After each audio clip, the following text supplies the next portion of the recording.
Assalamualaikum. Waalaikumsalam. Silakan duduk. Terima kasih, Bu. Ya.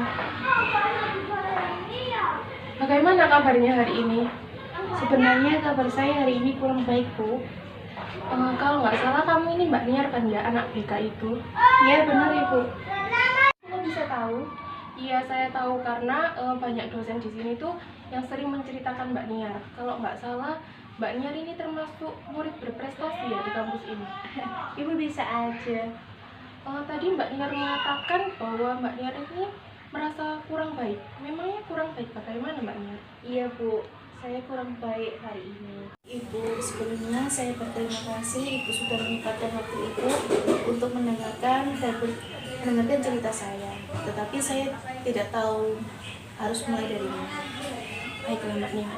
Sebelum kita menyelesaikan permasalahan ini, Ibu mau tanya, apakah sebelumnya itu Mbak Niar sudah pernah melakukan proses konseling? Belum, Ibu. Baiklah, di sini Ibu akan menjelaskan apa itu proses konseling. Jadi, proses konseling adalah suatu layanan profesional yang dilakukan oleh konselor untuk membantu menyelesaikan masalah si konseling. Dan dalam proses konseling ini, kita itu diharuskan untuk mematuhi asas-asas, dan salah satunya itu asas kerahasiaan. Nah, dalam proses konseling ini kita diberikan waktu dari 45 sampai 65 menit. Dan satu hal penting yang harus Mbak Niar ketahui, bahwa dalam proses konseling ini Mbak Niar lah yang bertanggung jawab untuk menyelesaikan masalah Mbak Niar. Jadi Ibu di sini itu hanya membantu saja. Seperti itu ya, Bu. Iya, Mbak Niar. Baik, sekarang Mbak Niar bisa menceritakan masalah Mbak Niar itu kepada Ibu. Begini, Bu, saya mempunyai masalah dengan mantan pacar saya.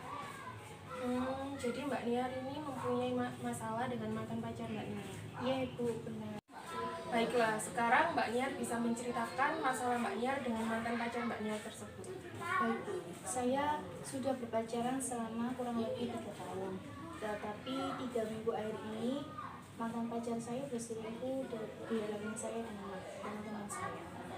Ya, seperti itu Mbak Niar. Lanjutkan. Ketika saya sudah putus dengan pacar saya, di situ saya tuh merasa hampa dan sedih, dan saya tuh merasa sakit hati kepada mantan pacar saya. Kira-kira kalau Ibu boleh tahu, apa sih yang membuat Mbak Niar itu sakit hati kepada mantan pacar Mbak Niar tersebut?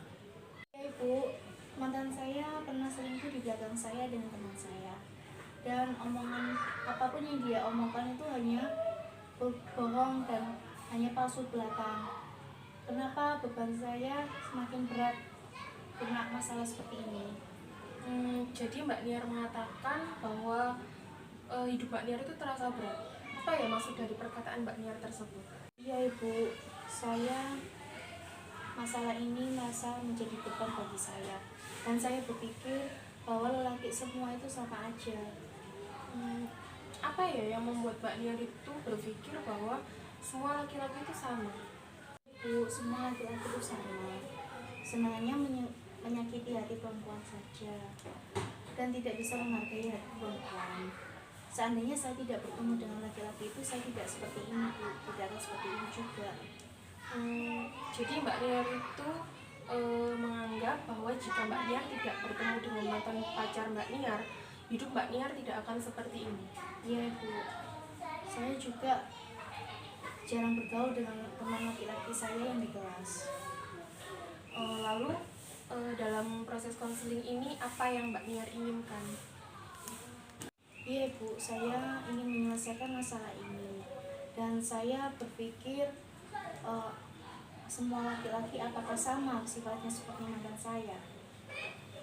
Baiklah, jadi masalah yang Mbak Niar hadapi saat ini adalah Mbak Niar merasa tidak percaya lagi dengan semua laki-laki, karena Mbak Niar berpikir semua laki-laki itu sama seperti mantan pacar Mbak Niar, yang sukanya hanya menyakiti dan mengecewakan hati perempuan. Benar begitu Mbak Niar? Iya, Bu, benar.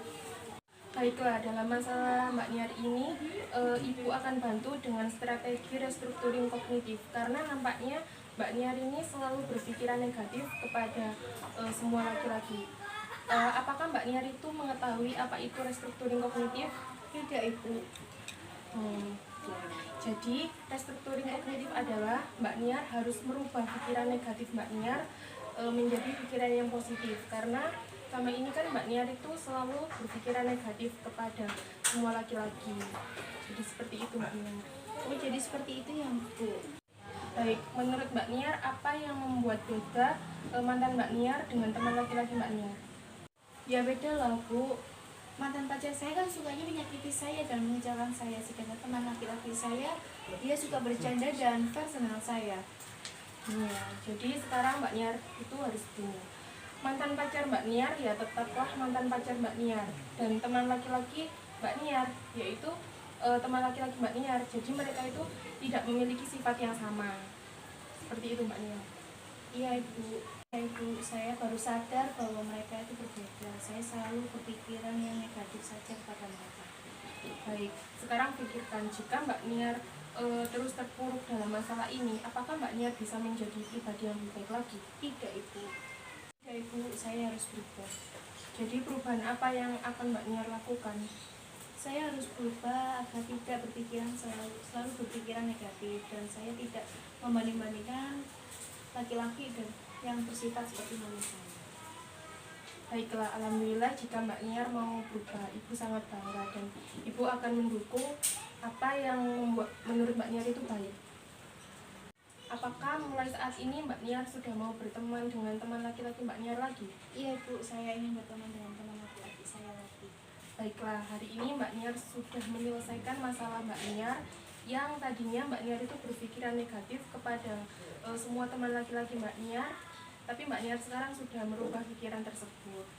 Baiklah Mbak Niar, tidak terasa kita sudah berbincang-bincang sekitar 20 menit. Apakah ada yang ditanyakan kembali Mbak Niar? Sudah Ibu, cukup. Baiklah Mbak Niar, kalau seperti itu. Baik Ibu, saya berterima kasih. Assalamualaikum. Ya, waalaikumsalam.